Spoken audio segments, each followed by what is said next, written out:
민수기 19장 말씀입니다. 우리 한번 제목을 한번 함께 읽어볼까요? 정결하기 위해 바치는 제물. 아멘. 오늘은 이 사체 또 죽음으로 인해서 부정해진 그 사람들을 위해서 하나님께서 만드신 규례였습니다.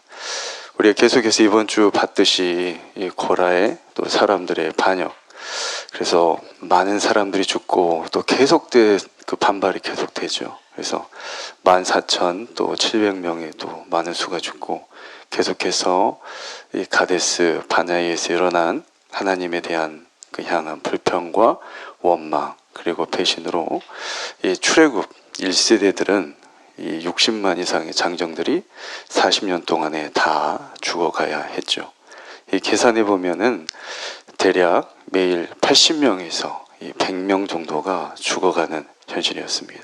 그래서 어떻게 보면 이 일상이 이 장례였고, 굉장히 그런 일상이 되는 이 죽음이 우리 삶과 너무 같이 있었던 그런 상황이었죠. 그런데 이 부분을 우리 레위기에서는 이 시체, 이 죽음을 크게 부정한 일이라고 기록하고 있습니다. 그래서 이 부분은 우리 자신들의 죄와 상관없이 부정해질 수밖에 없는 상황이었죠. 그래서 우리 본문에 한번 보시면, 여기 본문에는 나와 있지 않은데 13절, 14절 같은 경우에 보면, 여러분 성경 있으신 분들 한번 보시면 이 자기의 의지와는 상관이 없는 죽음, 그러니까 그때는 다 천막에서 잤죠. 그리고 자다가 가족 중에서 누가 돌아가시고 그러면 그런 부분도 있고, 그리고 누가 아침에 모르고 뭐 좀 빌리러 왔다가 아침 방문하려고 들어왔는데 그 집에서 누가 죽어 돌아가신 거예요. 그러면 자기와 의도치도 않게 이 죽음의 그 공간 안에만 있어도 이 죽음이 같이 시체에 부정하다라고 부정해 줄 수밖에 없는 환경에서, 그래서 이 부정으로부터 벗어날 수 있도록 그 법을 하나님께서 제정해 주신 것이 오늘의 말씀입니다. 그래서 우리 1절부터 2절 보시면, 부정을 정결케 하는 물을 만든다. 그래서 붉은 암송아지를 끌어오고, 이 3절부터 6절까지 그 붉은 암송아지를 하나님께서 말씀하신 그 규례대로 불에 태워서 재로 만들고, 또 7절부터 10절까지는 이 전체 과정을 제사장이 감독하는 것이죠. 그래서 오늘 2절부터 한번 자세히 보시면, 한번 읽어볼까요? 시작. 여호와께서 명령하시길, 그 암송아지는 흠이 없고 아직 일을 해보지 않은 것이어야 한다. 아멘. 이 속죄를 위한 희생제물로 이 암송아지가 쓰이는데, 무슨 암송아지라고요? 네, 붉은 암송아지. 이 성경에서 이 붉다는 것은 여러분도 너무 잘 아시지만 이 피를 상징합니다. 그리고 이 피에는 뭐가 있습니까? 그렇죠, 생명이죠. 피에는 생명이 있기 때문이죠. 그래서 계속해서 오늘도 나옵니다만, 이 7장에 보면은 또 계속 이 제사장들이 그 피를 뿌리는 이유가 되겠죠. 이 피 흘림이 있어야 바로 죄에 대한 대가를 치른다. 피 흘림이 없이는 바로 사함이 없기 때문입니다. 그래서 붉은 소는 이 속죄를 나타내고 이 대속을 뜻합니다. 또 6절에 보시면 우슬초는, 그리고 이 부분만 있는 게 아니고 제사장은 백향목과 우슬초와, 여기서도 마찬가지로 어떤 줄입니까? 붉은색 줄. 붉은색 줄. 그래서 이 정결의 시계, 이 우슬초 같은 경우에는 그 피를 바르는 도구죠. 뿌리는 도구고, 그래서 또 붉은색 줄을 가져와서 같이 이제 태우는 것이죠. 그래서 그 붉은색 줄 하면은 또 어떤 부분이 기억나냐면, 그 여리고를 하나님께 정복하게 하실 때 기생 라합이 구원받는 중표가 무엇이었습니까? 바로 붉은색 줄이었죠. 왜요? 바로 이 피가 구원의 상징이기 때문에. 그래서 가데스 바네부터 반역부터 지금까지 거룩하신 하나님이 어떻게 이렇게 흠 많은 우리와 함께 하실 수 있는가? 바로 이 해답을 붉은 암송아지 재로 만든 그 물의 역할이 무엇인지 오늘 성경은 또 신약에서 또 정확히 밝혀주고 있는데요. 우리 히브리서 9장 13절 14절 한번 찾으신 분도 있으시면 같이 한번 읽겠습니다. 염소와 황소의 피와 및 암송아지의 죄를 부정한 자에게 뿌려. 어떤 죄를요? 암송아지의 죄를 부정한 자에게 뿌려 그 육체를 정결하게 하여 거룩하게 하게든 하물며 영원하신 성령으로 말미암아 흠없는 자기를 하나님께 드린 그리스도의 피가 어찌 너희 양심을 죽은 행실에서 깨끗하게 하고 살아계신 하나님을 섬기게 하지 못하겠느냐. 아멘. 그러니까 오늘 말씀처럼 이 암송아지 죄를 부정한 자에게 뿌려서 몸만 정결케 할 수 있다고요? 육체를 정결케 할 수 있다고요. 근데 육체만을 정결케 할 수 있다고 합니다. 거룩하게 하지만 하나님께서 보내신 흠없는, 오늘 금방 읽었죠. 우리 아까 2절 흠도 없고 옛날 성경 보면 멍에를 매보지 않은 바로 이 살아계신 하나님의 아들 예수 그리스도의 피는 우리의 양심과 우리의 마음과 죽음의 행실까지 깨끗게 하는 줄 믿습니다. 영원토록 하신다는 거죠. 그래서 오직 자기 몸을 흠없는 제물로 삼아서 하나님께 바쳐진 그 예수 그리스도의 피만이 우리를 양심에서 깨끗게 하고 우리를 죽은 행실에서 떠나서 살아계신 하나님 아버지를 섬기게 만드는 줄 믿습니다. 그래서 이 붉은 암송아지의 죄가 몸과 육신을 정결케 하였다면 예수 그리스도의 피는 영원 구원에 이르는 바로 양심과 영혼까지 정결케 하신다. 또 이사야 말씀에 보면 우리의 죄뿐만이 아니죠. 바로 예수의 피의 그 보혈은 우리 모든 저주와 어두움 그리고 두려움 부정한 마음과 우리 모든 영혼을 깨끗하게 해주시고 그 우리의 모든 질고와 고통과 병마까지도 다 짊어지고 해결하신 핀 줄 믿습니다.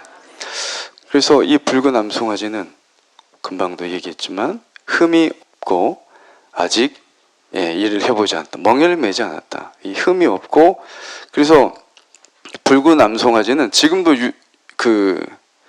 이스라엘 사람들은 이 붉은 암송아지를 잡아놓고 제사하지 못 드리니까 키워놓기는 하고 있다고 해요. 뭐 뉴스에도 나왔더라고. 근데 이 붉은 암송아지를 막 돋보기로 보더라고요. 이게 하얀 털이나 검은 털이 있는지 없는지 붉은색만 있어요. 흠이 없고 그만큼 그리고 완전히 그 붉은색으로 무엇을 상징합니까? 보혈이 다 덮인 그 붉은색을 상징하는 것이죠. 그리고 흠이 없고 아직 죄의 멍에를 매보지 않은 소라는 거죠. 성경에 보면은 우리가 죄의 멍에를 지고 우리 가장 인생의 짐 중에서 우리는 볼 수 없지만 가장 큰 죄가 뭐예요? 죄의 짐인 것이죠. 그 죄의 짐을 벗어버리는 흠이 없는 멍에를 매지 않은 바로 누구십니까? 베드로전서 1장 18절 이렇게 되어 있습니다. 너희가 구속된 것은 흠이나 점이 없는 어린 양의 보배로운 피이다. 아멘. 바로 우리가 신앙생활할 때 이 예수 보혈의 능력을 알고 또 깨닫고 적극적으로 우리가 의지할 때 우리에게 모든 어두움과 부정을 밝히시고 승리를 주시는 보배의 피임을 믿으시기 바랍니다. 왜 피가 중요하냐? 성경 계속 그렇죠. 그때도 한 말씀드렸지만 종교교육가 루터가 성경을 쫙 짜면은 뭐가 나온다고요? 피가 나온다. 피가 그만큼 중요한 것이죠. 이 피 흘림이 없이는 죄 사함이 없기 때문에. 그래서 오늘 민수기 19장은 또 한 번 중요한 부분은 일반적인 희생 제사가 아닙니다. 좀 특별합니다. 이 보통의 제사는 어디서 드립니까? 성막 안에서 드리는 거죠. 성전 뜰에서 드리는. 그래서 성전은 어디 있습니까? 12지파의 진영 가운데 중앙에 있는 거예요. 센터에 있는 거예요. 성전. 가장 핵심에 있잖아요. 그런데 오늘 3절 보시면 우리 한번 3절 읽어볼까요? 시작. 그 암송아지를 제사장 엘르아살에게 주어라. 어디서 끌고 갔다고요? 바로 진영 바깥에서 잡았다는 것입니다. 그래서 모든 제사, 대부분의 제사는 다 진영 안에서 잡는 거고 재물이고 제사인데 진영 밖에서. 그래서 히브리서 우리 13장 12절에는 어떻게 되어 있냐면 그러므로 예수도 자기 피로써 백성을 거룩하게 하시려고 성문 밖에서 고난을 받으셨느니라. 아멘. 예수님께서, 왕이신 예수님께서 그 왕궁에서 모든 걸 하는 게 아니고 성전 바깥으로 끌려 나가셔서 그 해골이라 불리는 골고다 언덕에서 우리의 죄를 대신해서 이 오늘 붉은 암송아지처럼 우리 모든 죄를 담당하시고 죽으셨다는 거죠. 그래서 성문 밖에서 뭘 위해서요? 우리를 거룩한 백성 만들기 위해서. 히브리서 13장 12절 계속 말하고 있다는 거예요. 그래서 13절도 마찬가지고 14절도 마찬가지고 그 부분에 대해서 이야기를 하고 있어요. 너무 중요한데 오늘 본문 그래서 패스하지만 13절 14절도 굉장히 중요합니다. 그래서 우리의 죄를 담당하시기 위해서 영문 밖에서 죽으신 예수님을 이 붉은 암송아지가 상징하고 있는 것이죠. 그래서 예수님께서는 죄가 없는 분이십니다. 그리고 흠도 결점도 없으시고, 그래서 죄악으로 오염되고 심히 부패한 그런 우리 마음각이 부정한 저와 같은 또 우리 인간의 마음을 위해서 예수가 없다면 우리 모든 원래는 어때요? 우리가 이 염소처럼 또 이 오늘 암송아지처럼 희생 제물이 될 수밖에 없어요. 죄로 인해서 죽을 수밖에 없는데 우리를 대신해서 누가 죽으셨다고요? 예수님께서 영문 밖에서. 그래서 이 영문 밖에서 이 수치를 우리 짊어지고 나가자고 그래. 13장 10히브리서 보면 그게 바로 십자가죠. 예수님께서 저주의 상징이었으니까 유대인들이 십자가 지면 안 되는데 영문 밖에서 끌려 나가셔서 우리를 위해서, 결국 우리가 그렇게 죽어야 될 존재인데 하나님께서 우리를 사랑하심으로 예수에게 모든 죄를 담당하심으로 붉은 암송아지가 되게 하신 거예요. 그래서 진 밖으로 끌어내는 거예요. 부정하다고 하는 곳에서. 그 대신해서 우리 모든 부정을 대신해서 예수님께서 죽으신 줄 믿습니다. 어제 잠깐 뉴스를 봤는데 뉴스를 보니까 10대 20대, 30대까지 참 슬픈 얘기인데 우리나라의 사망률 1위가 뭐냐면 뭘까요? 자살이. 근데 40대, 저도 이제 40대 이제 후반으로 가지만 40대 자살률도 원래는 암이었대요. 작년까지. 근데 올해부터는 뭐가 1위? 자살이 1위였대. 이게 참 심각하더라고요. 그래서 보면서 40대까지. 그래서 이 겉은 멀쩡하고 여러분도 잘 아시겠지만 예전에 비해서 엄청 잘 살거든요. 굶은 사람이 없어요. 국가에서 너무 잘해주는 시절이 됐잖아요. 그런 시절이 됐는데 겉은 멀쩡하고 겉은 뭔가 번지르르하고 겉은 뭔가 좋아 보이는데 속이 썩어가고 있는, 속이 굉장히 아픔이 있는 그런 상태. 안타깝더라고요. 그래서 저 학교 다닐 때만 해도 토요일 항상 학교로 갔었죠. 그죠? 오전만 해서 기분 좋았던 기억이 있었는데 지금 어때요? 5일도 아니고 4.5일 하자고. 그런 시대가 됐음에도 불구하고 점점 세상은 편해지고 막 좋아지는 것 같은데 40대까지 우리나라가 굉장히 자살률이 높아지고 있다는 거죠. 이게 참 아이러니한 거죠. 그래서 예수님께 말씀하신 회칠한 무덤, 겉은 좋아 보이지만 속에는 썩어 있는 거지. 부패해야 되고 죽어 있는 것처럼. 그래서 어떻게 보면 이 죽음의 영, 이 부패의 영은 지금도 오늘 민수기 19장만이 아니고 지금도 역사하고 있는 것이죠.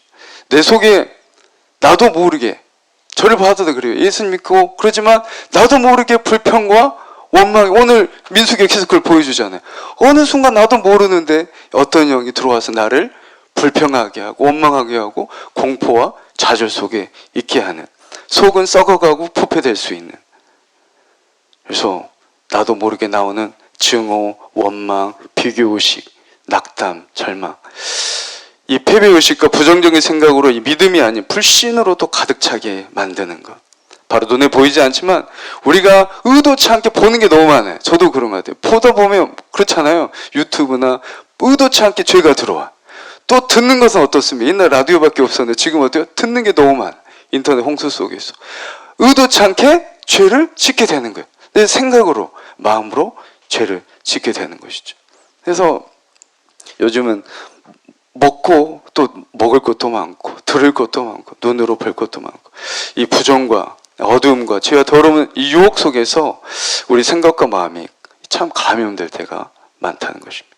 그래서 우리가 정결케 되고 허하고 공허하고 이 부정하게 된 마음, 바로 예수가 없기 때문에, 오직 능력의 이름 예수 이름만이 우리를 정결케 하고, 오직 구원의 그 이름 예수 보혈만이 우리 모든 죄와 부정한 마음을 치료하고 회복시키는 이름인 줄 믿습니다. 그래서 우리 교회 가장 참 뿌듯한 게, 목요일이든 금요일이든 막 전도 특공대 나와가지고, 어떻게 보면 그런 거잖아요. 그죠? 세상 가운데서 예수님만이 빛이시니까. 아멘. 이 썩어가는 세상 속에서 겉은 다 멀쩡하게 보이지만 사망을 생명으로 이끄는 것은 바로 예수님 이름밖에 없으니까. 아멘. 그래서 그곳 가운데서도 외치는 거 아니겠습니까? 그래서 히브리서 4장에 이렇게 돼 있어요. 히브리서 4장 15절 16절에 우리에게 있는 대제사장은 우리의 연약함을 동정하지 못할 이가 아니요. 우리의 모든 연약함과 약함을 어때요? 예수님께서 다 이해하고 계신다는. 왜 그렇습니까? 이미 육신으로 와서 우리의 모든 것을 다 겪으셨기 때문에. 하나님이 그래서 육신으로 보내주신 거죠. 성육신 하신 거예요. 그래서 모든 일이 우리와 똑같이 시험을 받으신 이로되 뭐는 없으시다? 죄는 없으시다는 거예요. 그러므로 우리는 국률하심을 받고 때를 따라 돕는 은혜를 얻기 위하여 은혜의 보좌 앞에 담대히 나아가야 될 것이니라. 아멘. 그래서 하나님께 때를 주셨을 때, 하나님께서 찬스를 주셨을 때 주님의 보좌 앞으로 담대히 나아가는 우리 모두가 되기를 축복합니다. 그래서 우리가 약할 때 공감해 주시고 우리 위로해 주시고, 때로는 어때요? 그렇게 막 우리가 썩어버려요. 그러니까 어떻습니까? 오늘 성경 보면 뭐가 더 많아요? 책망하시고, 야 정신 차려, 책망하시고. 그래서 하나님 아들이신, 오늘 말씀처럼 영문 밖에서 우리 모든 죄를 담당하시고 피 흘리신 참 좋으신 분, 선하신 분, 그분을 확실히 믿고 우리가 나아가는 것이죠. 우리 11절 12절 있는데요, 우리 11절 한번 12절 읽도록 하겠습니다. 본문 민수기 19장 11절 12절 시작. 누구든지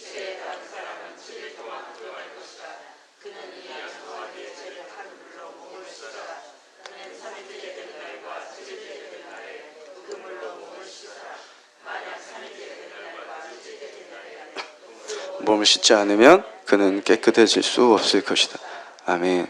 그 죽음의 영, 사망의 영, 이 시체, 그 7일 동안 부정할 걸. 굉장히 긴 날이고 일주일 동안 가는 겁니다. 그 부정, 죽음의 그 부정함이 굉장히 심하다고 하나님께서는 정의하시죠. 그 12절에 근데 그는 이 암송아지 죄를 탄 물로 태워서 그 재물, 양재물 같은 물로 어떻게 해요? 몸을 씻어. 근데 중요한 말이 있는데, 그는 언제? 3일째 되는 날과 7일째 되는 날에 그 물로 몸을 씻으라고 말하고 있습니다. 이 3일은 이 갈라디아에서 그 율법의 기능이죠. 죄를 깨닫게 하는 거. 첫날도 아니고 두 번째 날도 아니고 세 번째 되는 날에 어떻게 하라고요? 그 물로 씻고, 그걸 왜 하냐면 3일째 날에 자기 죄를 자각하는 거예요. 내가 죄인이구나. 내가 부정한 자구나. 그래서 쉽게 말해서 회개하는 거예요. 3일 날은 그 물로 씻으면서 내 죄를 회개하는 거예요. 참여하는 거예요. 그리고 7일째 날은, 7은 무슨 숫자입니까? 그렇죠. 하나님에서 완벽한 수란 말. 그래서 부정함에서 이제 해방되는 거예요. 내가 부정되어 있지만, 예를 들어서 내 입술로 감사하지 못했고, 하나님 불평과 원망으로 가득 차지만, 하나님 죄를 지었습니다. 내 죄를 용서해 주소서. 그리고 암송의 죄는 물로 정결케 되고, 그리고 7일째 되는 날 그 물로 다시 몸을 씻을 때 주님의 죄사함의 은혜가 주어지는 것입니다. 그래서 회개란 말은 이 히브리 말로 슈브라고 하거든요. 돌아온다는 거예요. 내 관점으로 내가 주인 돼가지고 이렇게 삶을 살았다면 어디로 돌아와요? 하나님께로, 아버지께로 다시 돌아오는 게 회개란 말이에요. 그러니까 내 삶을 조종하는 회개 가운데. 그래서 내가 입으로만 주님 잘못했습니다, 그게 회개가 아니고, 성경이 말하는 회개는 뭐라고요? 내 삶을 돌이키는 거, 완전히 돌이키는 거. 그랬을 때 하나님께서 용서해 주시고 그 죄사함과 구속의 은혜가 주어지는 것입니다. 7일 바로 구원의 날이요, 은혜의 날인 것이죠. 그래서 3일 7일을 그래서 제정하셨다. 그래서 회개의 문이 열려야 천국 문이 열리듯이 제3일에는 회개, 7일에는 죄사함, 바로 그 구원의 은혜가 임한다는 것. 바로 천국 시민으로 살아가는 신앙인의 기본 자세임을 성경은 말을 하고 있습니다. 그래서 20절을 한번 보시면 누구든지 부정한 자, 그리고 한번 읽어볼까요? 누구든지 부정한 사람이 자기를 깨끗하게 하지 않으면 백성의 무리 중에서 끊어질 것이라고 말을 하고 있어요. 부정하게 된 채로 하나님께서는 두시지 않는다는 거예요. 다른 말로 하면 예수 피로 회개하고 정결함을 구하지 않는 자들은 뭘 더럽힌다? 성막, 성소를 더럽힌다는 거예요. 그래서 이 예수의 피로 우리가 씻겨지지 않으면 거룩한 예배가 되지 못하는 것입니다. 그래서 오늘도 찬양했지 않습니까? 너무 귀한 찬양, 말씀이 많은 찬양. 그래서 하나님 전에 나오는 자, 기도하러 나오는 자, 예배하러 나오는 자들은 먼저 귀하신 예수 그리스도의 피로 정결하게 되는 것이 무엇보다 중요한 줄 믿습니다. 그래서 예수 보혈을 그래서 찬양하는 거죠. 그 보혈 의지하는 기도가 있어야 예배가 예배되고 교회가 교회된다는 거예요. 보혈이 없이는 어떻게 된다는 거예요? 끊쳐진다. 너 공동체에서도 끊쳐진다는 거예요. 이 오늘 말씀으로 하면. 그래서 내 안에 부정한 것, 또 더러운 것, 미움과 다툼과 시기와 질투, 악독, 수근수근 거리는 것, 또 의심, 믿음이 없는 의심, 원망을 그대로 간직한 채 성소로 들어가면 된다, 안 된다? 안 된다는 거예요. 이 부정한 것은 정결한 것을 오염시키고 또 어떻게 됩니까? 죄는 무슨 뭐가 있냐면, 왜 민수기에서 계속 이 부분을 계속 중요하게 하냐면, 죄는 전염되는 성질이 있어요. 내가 뭐 안 좋은 부정적인 게 있으면 뭐가 돼요? 부정적인 영향이 그대로 흘러가요. 굉장히 중요한 것이죠. 그래서 이렇게 정결함이 없는 자들, 예수님을 인정하지 않고 예수 보혈을 믿지 않은 자들은 회개할 수가 없는 자들이기 때문에 하나님의 백성의 무리 중에서 하나님께 예배드리고 하나님 공동체 있다 할지라도 어떻게 돼요? 정결함 예식을 받지 않은 자들이 끊쳐진다는 거예요. 바로 예수의 보혈이 없으면 우리는 생명에서 사망으로 가는 것이죠. 그래서 민수기 이스라엘 백성들처럼 하나님의 역사하심, 기적과 이적을 다 봤어요. 다 같이 봤잖아요. 예배도 드린다고 하지만 우리가 알지도 못하고 인식하지도 못하는 사이에 이 부정적인 마음과 생각에 지배당할 때, 입으로 환경과 사람을 원망하고 불평이 나를 사로잡을 때, 내 안에 절망과 좌절과 두려움과 공황과 우울과 이 부정적인 생각이 나를 사로잡을 때 어떻게 한다고요? 3일째 되는 날 예수의 보혈을 의지하고 주님께 나아가고 회개하고, 회개의 영이 정말 임하였을 때 7일날 어떻게 됩니까? 하나님의 구속의 은혜, 하나님의 구원의 은혜가 베풀어질 줄 믿습니다. 굉장히 회개가 중요하다고 성경 계속해서 강조하고 있어요. 지금도 우리 마찬가지죠. 우리가 예수님의 피로 깨끗함 받지 않고 세상 것, 부정한 생각, 행동, 마음들 예수님의 보혈로 씻겨지지 않는다면 우리 신앙 공동체, 또 구역, 가족까지도 마찬가지라 생각해요. 그 영향력이 이 어둡고 세상적인 가치가 부정케 된다는 것입니다. 그래서 오직 예수 그리스도의 피, 그 흠 없으신 십자가에서 흘리신 그 깨끗한 희생의 피를 의지하는 자, 마음의 중심으로 믿는 자, 반드시 구원의 은혜를 받고 참 자유를 누릴 줄 믿습니다. 이 십자가 희생의 피만이 우리를 모든 부정에서 건져내고 또 우리 모두를 하나 되게 할 줄 믿습니다. 그래서 예수의 피가, 바로 예수의 피가 없는 공동체는 뭐가 커질까요? 한 마음이 아니고 분열과 혼란만 커져가는 것이죠. 그래서 우리가 늘 주님의 보혈 뜨겁게 찬양하고 주님의 보혈을 의지하고 그 십자가의 사랑 감격하여 늘 회개 역사가 계속되고 주님의 보혈을 의지하고 확실하게 믿는 자, 바로 11절, 20절, 21절 누구든지 예수 안에 있으면 사는 줄 믿습니다. 그래서 이 시간 저와 여러분 모두가 예수의 피로 늘 진정으로 의지하고 신앙생활에서 승리가 되시기를 주님의 이름으로 축복합니다. 우리 다 같이 기도하겠습니다.